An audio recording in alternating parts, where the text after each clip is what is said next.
शुरुआत में हमें बताया जाता है कि सदियों पहले धरती पर ओसाइरस नाम के गॉड आए थे और उन्होंने इंसानों की मदद करने के लिए उन्हें काफी सारी नई नई टेक्नोलॉजी ऑफर की ताकि इंसान तरक्की करे, जैसे कि साइंस, आर्किटेक्ट, कल्चर, ऐसी सारी चीजें। लेकिन इंसानों को इसकी कीमत चुकानी पड़ी। ओसाइरस को दरअसल अर्थ चाहिए थी और इंसानों को गुलाम बना के रखना चाहते थे, जो चीजें फेरो नाम के एक पावरफुल इंसान को पसंद नहीं आई, क्योंकि ओसाइरस अब इंसानों का फायदा उठा रहा था। ओसाइरस अर्थ पर 5000 साल में सिर्फ एक बार ही आ सकता था।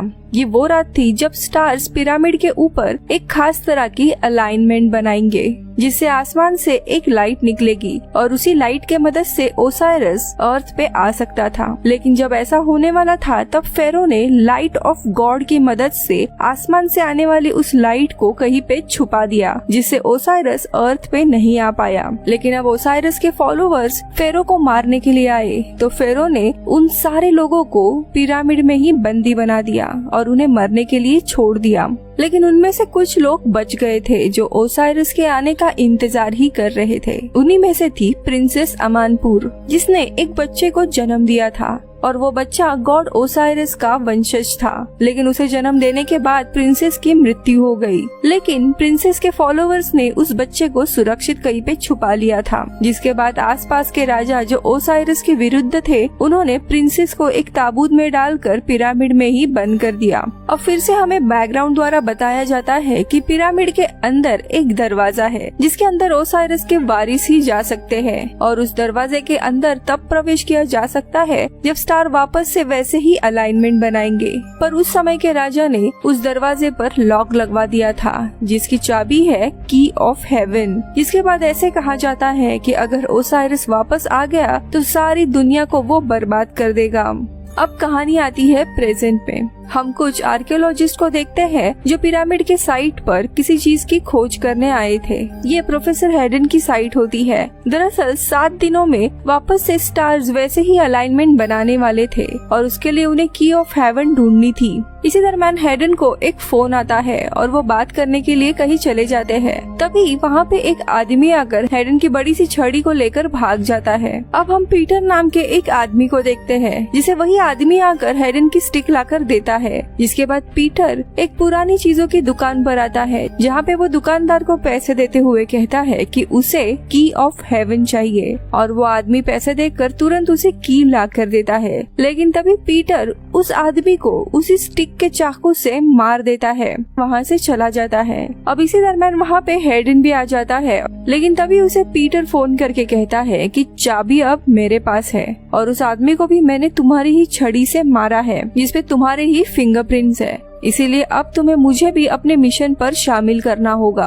अब हेडन को ना चाहते हुए भी उसे अपने मिशन में शामिल करना पड़ता है। अब हेडन वहाँ से जाकर क्लेरा नाम के एक लड़की से मिलता है जो एक साइकिक है और भविष्य देख सकती है। अब हेडन उसे पूछता है क्या मैं इस मिशन को पूरा कर पाऊंगा। अब क्लेरा उसका हाथ देखकर उसे बताती है हाँ, लेकिन तभी क्लेरा को कुछ विजन्स आते हैं जिसमें वो देखती है कि जल्दी ही शहर में बहुत ही बड़ी जंग होने वाली है और पूरी सिटी डिस्ट्रॉय हो रही है। लेकिन इन सारे विजन्स के कारण वो बहुत ही ज्यादा डर जाती है और हेडन को कुछ भी नहीं बताती। खैर अब अगले दिन साइट पर एक प्रोफेसर आते हैं जो हेडस के ही दोस्त होते हैं। वो बताते हैं कि कल रात आए हुए तूफान के कारण पिरामिड अपने आप चमकने लगा है, जिसे देखकर हेडन काफी खुश हो जाता है और अब वो प्रोफेसर से कहता है तुम्हें अब मेरे लिए इस पिरामिड से अंदर जाने का रास्ता ढूंढना ही होगा। पर प्रोफेसर कहते हैं कि इसका काम मैंने ऑलरेडी शुरू कर दिया है। अब इसी के बाद हेडन अपने असिस्टेंट को कहता है कि मेरी बेटी सारा को लंदन से यहाँ पे बुला लो। इसी दरम्यान रात में प्रोफेसर पिरामिड में जाने का रास्ता ढूंढ ही रहे होते हैं कि उनकी तबीयत काफी खराब होने लगती है और तभी वहाँ पे उनका असिस्टेंट एडलर आता है और उनकी हालत देख उन्हें घर लेकर जाता है और आराम करने कहता है। अगले दिन जब एडलर प्रोफेसर से मिलने उनके घर आता है तो उनकी हालत और भी खराब हो गई थी, इसीलिए वो एडलर से कहते हैं कि मैं अब इस मिशन में नहीं जा सकता हूँ। इसीलिए मेरी जगह अब तुम्हें जाना होगा, क्योंकि मैंने काफी सालों से तुम्हें ये सारी चीजें सिखा दी है और अब तुम तैयार हो। एडलर भी उनकी बात मान जाता है। वही दूसरी तरफ सारा भी लंदन से आकर हेडन से मिलती है। दरअसल सारा की माँ की मृत्यु यहीं पर हो गई थी और उसके माँ अक्सर सारा को प्रिंसेस अमनपुर और उनके राज्य की कहानियाँ बताया करती थी और सारा को लग रहा होता है कि उसकी माँ इसी मिशन में मारी गई है, इसीलिए खुद सारा भी इस मिशन में शामिल होना चाहती है अपने माँ के लिए। अब मिशन जल्दी ही शुरू होने वाला था, इसीलिए एडलर आकर सारा से मिलता है और उसे बताता है कि प्रोफेसर की हालत काफी खराब हो गई है, इसीलिए वो अब मिशन में नहीं आएंगे और उनकी जगह अब एडलर आ रहा है। लेकिन ये सुनने के बाद सारा उससे काफी रूडली बात करने लगती है और कहती है कि हमें इस मिशन में एक्सपर्ट लोगों की जरूरत है, मुझे नहीं लगता तुम इस मिशन को हैंडल कर सकते हो। अब ये सुनकर एडलर उदास होकर वहाँ से निकल जाता है। अब ये बात हेडन को जब पता चलती है तब वो सारा को बताता है कि तुम्हें एडलर से जल्दी ही माफी मांगनी होगी और उसे वापस बुलाओ, क्योंकि हमें उसी की अब जरूरत है। अब सारा तुरंत एडलर को कॉल करती है और उससे माफी मांगकर उसे मिशन में वापस बुलाती है और वो भी मान जाता है। अब सभी इस मिशन पर जाने वाले लोग थे वो एक होटल में मिलते हैं और तभी वहाँ पे प्राचीन चीजों को पहचानने वाला एक्सपर्ट रोहित भी आता है, जो कि भारत से है। अगले दिन सभी लोग साइट पर मिलते हैं, जिनमें खुद Hayden, Sarah, Claire, Rohit, Adam, Michael, Adler और लोकल गाइड शाहिद और उसके कुछ सोल्जर्स होते हैं और इसी से इस मिशन की शुरुआत होती है। अंदर जाने के लिए पिरामिड में ये लोग एक खड्डा खोदने लगते हैं, लेकिन तभी एडलर सोल्जर को रोकता है क्योंकि वहाँ पर एक वार्निंग लिखी हुई थी और ये वार्निंग वो सभी को पढ़ के सुनाता है, जो ऐसी थी कि इस पिरामिड के अंदर गॉड ओसाइरस की ब्लड लाइन के लोग ही जा सकते हैं। अगर कोई दूसरा इंसान अंदर चला गया तो वो जिंदा वापस नहीं आएगा। ये सुनते ही सभी लोग काफी परेशान होते हैं, लेकिन हेडन इस बात को इग्नोर करता है और सोल्जर्स को वापस वहाँ पे खोदने कहता है। अब रास्ता खोदकर ये लोग फाइनली पिरामिड के अंदर आ जाते हैं, लेकिन वहाँ पे उन्हें एक और एंट्रेंस दिखाई देता है जो अंदर से सील था। अब हेडन सोल्जर से कहकर उस सील को तोड़ने कहता है। अब वो तोड़ने के बाद ये लोग जब अंदर जाते हैं तब अंदर उन्हें काफी सारे हॉर्नेट की छत्ते दिखाई देते हैं। अब हेडन सोल्जर को उन सारे छत्तों को तोड़कर रास्ता बनाने के लिए कहता है और वो लोग ऐसे ही करते हैं, लेकिन इसके कारण वहाँ पे काफी सारे हॉर्नेट उनके ऊपर हमला करना शुरू कर देते हैं। इसके कारण ये सभी लोग आसपास जाकर छुप जाते हैं और कुछ सोल्जर जो छत्ते तोड़ रहे थे वो हॉर्नेट के हमले के कारण वहीं पर मारे जाते हैं। तभी एडम अपने फायर गन से सारे छत्तों को जलाकर उनके लिए रास्ता बनाता है। अब कुछ और आगे जाने के बाद उन्हें एक बड़ा सा कमरा दिखाई देता है जिसके बीचों बीच में एक सोने का छोटा स्टेचू रखा हुआ था। अब एडम जाकर उस सोने के स्टेचू को सीधा उठा देता है, लेकिन वैसे ही इस रूम का दरवाजे के ऊपर से एक बड़ा सा पत्थर आकर गिरता है, जिसके नीचे दबकर एक सोल्जर की मृत्यु हो जाती है। अब वो स्टेचू को वापस उसकी जगह पे रखा जाता है और तभी वो पत्थर भी ऊपर चला जाता है। अब ये सब कुछ देखकर क्लारा काफी डरने लगती है और वापस जाने की जिद करती है, लेकिन हेडन उन्हें रिमाइंड कराता है कि वो अब इस पिरामिड में स्टक हो गए हैं, उन्हें अब आगे की तरफ ही जाना होगा।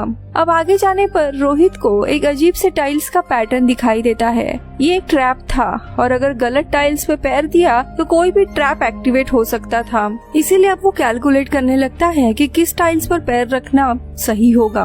और वो जैसे एक टाइल्स पर पैर रखता है, ऊपर से एक बहुत ही बड़ा पत्थर आकर वहाँ पे गिर जाता है, लेकिन थैंकफुली रोहित पहले ही बच जाता है। जिसके बाद एडलर की मदद से वो अपना कैलकुलेशन वापस करता है और सही टाइल्स का रास्ता बनाता है, जिस पर से सारे लोग आगे निकलते हैं। आगे जाने के बाद उन्हें एक पत्थर दिखाई देता है जिस पर प्राचीन भाषा में कुछ लिखा हुआ था। अब एडलर और रोहित उसे समझने की कोशिश करते हैं, जहाँ पे एडलर बताता है कि इसके नीचे कोई रास्ता है और जैसे ये लोग पत्थर को हटाते हैं वहाँ पर उन्हें नीचे जाने के कुछ स्टेयर्स दिखाई देते हैं। अब सभी लोग एक एक करके नीचे आते हैं तो ये एक बेसमेंट में कमरा बना हुआ था और वहीं पर प्रिंसेस अमानपुर का ताबूत भी था। अब सब लोगों के मना करने के बावजूद हेडन उस ताबूत को खोलने के लिए जाता है, जहाँ पे हम प्रिंसेस की मम्मी देखते हैं। रोहित अब प्रार्थना करने लगता है कि इसके आत्मा को भी शांति मिले, लेकिन अगले ही पल में हेडन उस शव को उठाकर सीधा नीचे फेंक देता है, जिसे देखकर सभी लोग काफी हैरान होते हैं। लेकिन हेडन बताता है वो सिर्फ यहाँ पे ओसाइरस का टेम्पल ढूंढने के लिए आया है, जो कि इस पिरामिड के बेसमेंट में है। जिसके बाद पीटर उसे की ऑफ हेवन देता है। फिर वो उस चाबी को वहाँ लगाता है जहाँ पे ताबूत को रखा गया था। अब इसके कारण वहाँ पे से एक रास्ता निकलता है और सभी लोग उस रास्ते के अंदर जाने लगते हैं। अब उस पैसेज से जाते हुए हेडन पीटर को वार्न करता है कि वो इस ग्रुप के पीछे रहेगा, ताकि लास्ट टाइम की तरह किसी भी सोने के स्टैचू को वो उठाए ना। लेकिन इस बात से वो काफी गुस्सा हो जाता है और सबसे आगे जाने लगता है, लेकिन इसके कारण उसका पैर एक पत्थर पर गिर जाता है। अब इसके कारण वहाँ का रास्ता ब्लॉक हो जाता है और देखते ही देखते ये सभी लोग 3 ग्रुप में बट जाते हैं। अब हम देखते हैं रोहित, शाहिद और कुछ सोल्जर्स होते हैं, वो एक रास्ते से नीचे जाने लगते हैं। लेकिन तभी कोई एक अनजान सी चीज उस सोल्जर को धक्का मार देती है और वो सीधा नीचे गिरकर मारा जाता है। वही दूसरी तरफ होता है एडलर, जो कि एक सीक्रेट रास्ता ढूंढ लेता है। जिसके बाद वो, सारा और क्लेरा उसी रास्ते से आगे निकलते हैं, जहाँ पर उन्हें उसी सोल्जर का शव दिखाई देता है जो अभी गिरा हुआ था। अब ये लोग उसे देख ही रहे थे, तब तक बाकी के 2 ग्रुप भी वहाँ पे आ जाते हैं। जिसके बाद चलते हुए ये लोग आगे की तरफ जाने लगते हैं और वहाँ पर एक बड़े से कमरे में आते हैं, जहाँ पर उन्हें काफी सारे ममीज के शव दिखाई देते हैं। ये सारे लोग ओसाइरस के फॉलोवर्स थे, जिन्हें यहाँ पे सदियों पहले कैद करके रखा हुआ था। अब क्लारा उन्हें एक भविष्यवाणी बताती है कि जब ओसाइरस के वारिस का खून टेम्पल पे लगेगा और तारों का अलाइनमेंट सही होगा, तब ये सारे मम्मी जग जाएंगे और पूरे दुनिया को बर्बाद कर देंगे। जो सुनकर सभी लोग डर जाते हैं, क्योंकि यहाँ पे हजारों की तादाद में मम्मीज रखे हुए थे। अब ये लोग सारे मम्मीज को देख ही रहे थे, तभी अचानक से एक मम्मी जग कर सारा पर हमला करने आता है। अब एडलर जब उसे बचाने जाता है, तब वो मम्मी सीधा एडलर को उठा के दूर फेंक देता है और तभी कुछ लोग उस मम्मी के ऊपर शूट कर देते हैं। इसीलिए अब वो मम्मी सारा को छोड़कर उनके पीछे लगता है। उस मम्मी पर गोलियों का भी कोई असर नहीं हो रहा था। वो सीधा शाहिद को उठाकर पटक देता है और वो वही मारा जाता है। एडलर अब सारा को बाहर जाने का रास्ता ढूंढने को कहता है और सारा आसपास की दीवार में कुछ ढूंढने लगती है और तभी एक चीज दबाने के बाद वहाँ का एक डोर खुलने लगता है। अब सभी लोग उसी डोर के ओर भागने लगते हैं, क्योंकि देखते ही देखते वो डोर वापस से बंद होने लगता है। लेकिन यहाँ पे एक मम्मी रोहित और पीटर दोनों को भी पकड़ लेता है, लेकिन वो मम्मी रोहित को कुछ इस तरह दूर फेंक देता है जो दरवाजे के पास आकर ही गिरता है और तुरंत दरवाजे के उस तरफ आ जाता है। अब ये देख मम्मी पीटर को छोड़कर दरवाजे की ओर ही आने लगती है, लेकिन बड़ी मुश्किल से पीटर मम्मी से पहले आकर दरवाजे के उस तरफ आ जाता है और वो गेट बंद होता है। अब फाइनली उन्हें ओसाइरस के टेम्पल का दरवाजा दिखाई देता है, इसीलिए हेडन एडलर को दरवाजा खोलने के लिए कहता है, लेकिन वो बताता है कि इस दरवाजे के अंदर ओसाइरस का वंशज ही जा सकता है, नहीं तो ये पूरी जगह बर्बाद होगी। अब यहाँ पे हेडन सारा से एक शॉकिंग जानकारी शेयर करता है कि तुम्हारी माँ ओसाइरस के वंशज में से ही एक थी और तुम उनकी बेटी हो, यानी कि तुम ओसाइरस की ब्लड लाइन हो और इसीलिए मैंने तुम्हें यहाँ पे बुलाया था ताकि तुम्हें यहाँ पे यूज करूँ। और वो सारा को गन पॉइंट पे पकड़कर अंदर जाने कहता है। अब ना चाहते हुए भी वो दरवाजे के ओर जाकर खड़ी हो जाती है, जिसके कारण अचानक से वो दरवाजा चमकने लगता है और खुल जाता है और यहीं पर उन्हें अब ओसाइरस का टेम्पल दिखाई देता है, जिसमें बहुत ही बड़ी बड़ी मशीनरी रखी हुई थी। वही दूसरी जगह एडम सारा को एक जगह पर बिठाकर उसके हाथ बांध देता है, जिसके बाद हेडन यहाँ पर रिवील करता है कि मैं अब सारा का खून इस जगह पर गिराऊंगा और ऐसा करते ही ओसाइरस धरती पर आ जाएगा।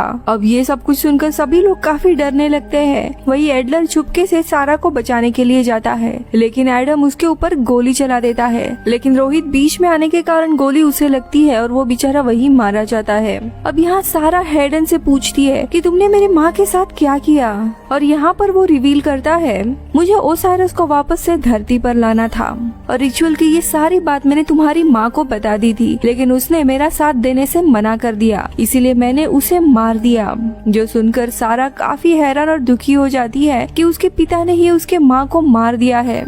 जिसके बाद हेडन जबरदस्ती उसका खून उस बड़े से स्ट्रक्चर में गिराने लगता है, जिसके कारण सारी मशीन अब चालू हो जाती है और अचानक से एक होलोग्राम आकर उसमें से रोशनी निकलने लगती है और वो रोशनी मम्मीज पर आकर गिरती है, जिससे अब वो वापस जिंदा होने लगते हैं। अब हेडन ओसाइरस को लाने के लिए प्रार्थना करने लगता है, जहाँ पर वो बताता है कि एक बार अगर ओसाइरस आता है तो उसके फॉलोवर जिसने ओसाइरस को अर्थ पे लाया है उन्हें भगवान का दर्जा दिया जाएगा, और इसीलिए वो ये सब कुछ कर रहा था। लेकिन इसी बीच में एडलर एडम को मारकर सारा को रिलीज कर देता है और सारा एडलर से गन लेकर हेडन को वहीं पर शूट कर देती है। अब हेडन मरते ही पूरा रिचुअल रुक जाता है, जिसके कारण अब पूरा पिरामिड नीचे गिरने लगता है। इसीलिए ये तीनों भी वहाँ से भागने की कोशिश करते हैं और बहुत ही मुश्किल के बाद कैसे तैसे ये लोग बाहर निकल आते हैं। बाहर आते ही उन्हें प्रोफेसर वेलकम करता है और बताता है कि उसे हेडन के प्लान के बारे में पता नहीं था, वरना उसकी मदद वो नहीं करता। और इसी के साथ ये मूवी खत्म होती है। मिलती हूँ अगले वीडियो में। Bye bye.